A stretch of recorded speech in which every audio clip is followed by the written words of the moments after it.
आयुर्वेदिक उपायासाठी जीवन संजीवनी health official channel subscribe करा। तसेच माझ्या चॅनलवर येणाऱ्या नवीन व्हिडिओच्या नोटिफिकेशनसाठी बेल आयकॉनला क्लिक करा, म्हणजे तुम्हाला नवीन व्हिडिओचे नोटिफिकेशन मिळतील।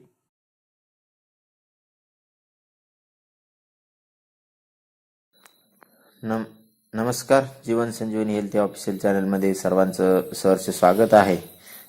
जी आहे तुम्हाला चित्रामध्ये ही वनस्पती दिसत आहे, ही नदीच्या कडेने आणि शेतामध्ये वाढणारी ही वनस्पती आहे। याला लोहाळा असं म्हणतात किंवा शास्त्रीय भाषेमध्ये याचं नाव नागरमोथा आहे। ही अतिशय उपयुक्त अशी वनस्पती आहे, लाख मोलाची वनस्पती आहे।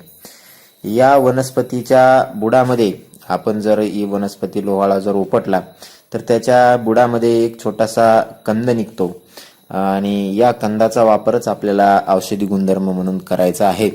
तर जेवढे त्वचेचे आजार आहेत, पुळ्या अंगावर होणे किंवा घामुळ्या होणे, तसेच सर्वात महत्त्वाचा याचा उपचार जो आहे तो नागिन होणे।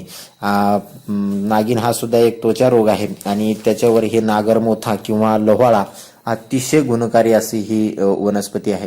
तर काय करायचं आहे तर हे जे या लोहाळ्याची जो कंद आहे तो कंद खोबरेल तेलामध्ये हे करून उकळवून घेऊन, म्हणजे थोडंसं खोबरेल तेलामध्ये हा कंद जो आहे तो उकळवून घ्यायचा आहे। कंद बाजूला काढून ठेवायचा आहे आणि ते खोबरेल तेल जे आहे ते आपल्या नागिनीवर लावायचं आहे किंवा या कंदाची बारीक बुकटी करून तो आपल्या नागिनीवर किंवा जिथं त्वचेला इन्फेक्शन झालेलं आहे तिथं लावायचं आहे। त्यामुळं जे तुमच्या त्वचेचं इन्फेक्शन झालेलं आहे ते पूर्णपणे बरं होणार आहे। नागिनसाठी तर याचा खूप महत्त्वाचा उपयोग होतो। जर तुम्हाला उकळवून घ्यायचं नसेल तर त्याची जे कंद आहे त्याची बारीक अशी बुकटी करून वाळवून घेऊन बारीक बुकटी करून ती नागिन झालेल्या भागावर जर आपण तेलाच्या बरोबर लावली, खोबरेल तेल असावं, शुद्ध नारळ तेल असावं, नारळ तेलामध्ये हा आपण बुकटी टाकून ती बुकटी जर आपण त्या नागिन झालेल्या भागावर लावली तर नागिन आहे ती आपोआप बरी होते। तर हा अतिशय सोपा आणि सर्वत्र उपलब्ध असणाऱ्या वनस्पतीवरचा हा उपाय आहे।